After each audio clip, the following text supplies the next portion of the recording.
Hello friends, welcome to base educator. तो आज हम पढ़ने वाले हैं सूचक, इंडिकेटर। सूचक क्या होते हैं? तो कुछ पदार्थ ऐसे होते हैं जिनका अम्लीय माध्यम में या क्षारीय माध्यम में रंग अलग अलग होता है, भिन्न भिन्न होता है, सूचक कहलाते हैं। जैसे लिटमस पेपर, मैथिल ऑरेंज, फिनोल्फेथिलीन, हल्दी, ये सब सूचक का कार्य करते हैं। सूचक का प्रयोग अम्ल या क्षार के परीक्षण में किया जाता है, इसलिए इन्हें अम्ल क्षार सूचक भी कहते हैं। जैसे मैथिल ऑरेंज का रंग उदासीन होने पर नारंगी होता है।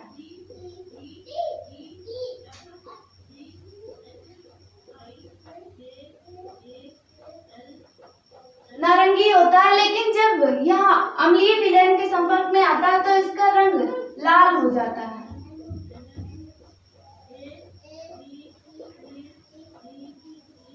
और जब क्षारीय विलयन के संपर्क में आता है तो पीला हो जाता है।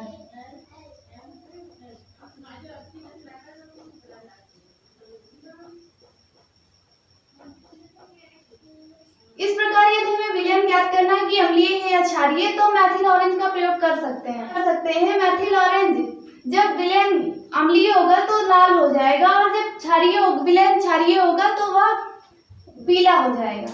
अब सूचक दो प्रकार से होते हैं, एक प्राकृतिक सूचक, दूसरा संश्लेषित या कृत्रिम सूचक।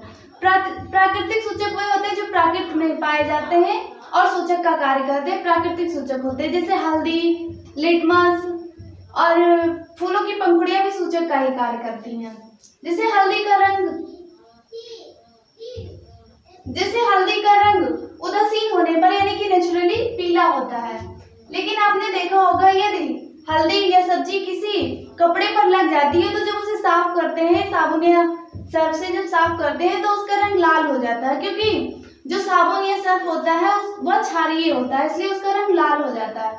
हल्दी क्षारीय माध्यम में लाल हो जाता है। लिटमस का रंग नेचुरली बैंगनी होता है, लेकिन यह जब अम्लीय माध्यम में आता है तो इसका रंग लाल हो जाता है, और जब क्षारीय माध्यम में आता है तो इसका रंग नीला हो जाता है। और जिन सूचकों को प्रयोगशाला में संशोधित करके बनाया जाता है, जैसे मैथिल ऑरेंज, फिनोल्फेथिलीन, मैथिल रेड या फिनोल रेड, जिन्हें संशोधित करके बनाया जाता है उन्हें संश्लेषित या कृत्रिम सूचक कहते हैं।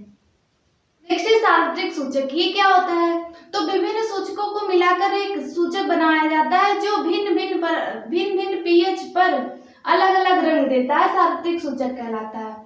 कोलथोप एक सार्वत्रिक सूचक है जिसे कई सूचकों से मिलाकर बनाया गया है, जैसे मैथिल ऑरेंज, फिनोल्फेथिलीन, ऐसे कई सूचकों को मिलाकर एक सूचक बनाया गया है। नेक्स्ट है पीएच पैमाना।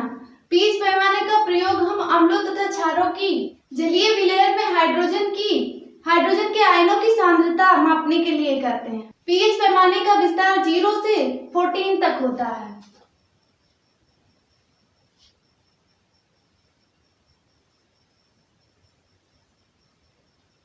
पीएच पैमाने का विस्तार 0 से 14 तक होता है। अब जब पीएच मान, किसी विलयन का पीएच मान 7 से कम होगा तो वह विलयन अम्लीय होगा, और यदि पीएच मान 7 से ज्यादा होता है यानी 7 और 14 के बीच में होता है तो वह विलयन क्षारीय होगा, और यदि विलयन का मान 7 आता है तो वह विलयन उदासीन होगा। विलयन का मान 7 से कम तो वह विलयन अम्लीय होगा, और यदि विलयन का मान 7 से ज्यादा होता है तो वह विलयन क्षारीय होगा। इस पैमाने का सबसे पहले प्रयोग SPL सॉरेंसन ने किया। इसका पूरा नाम होता है पावर ऑफ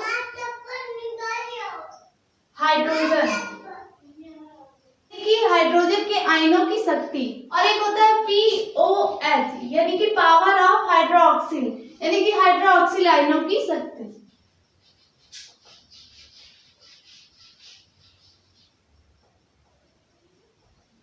शुद्ध जल का पीएच मान 7 होता है।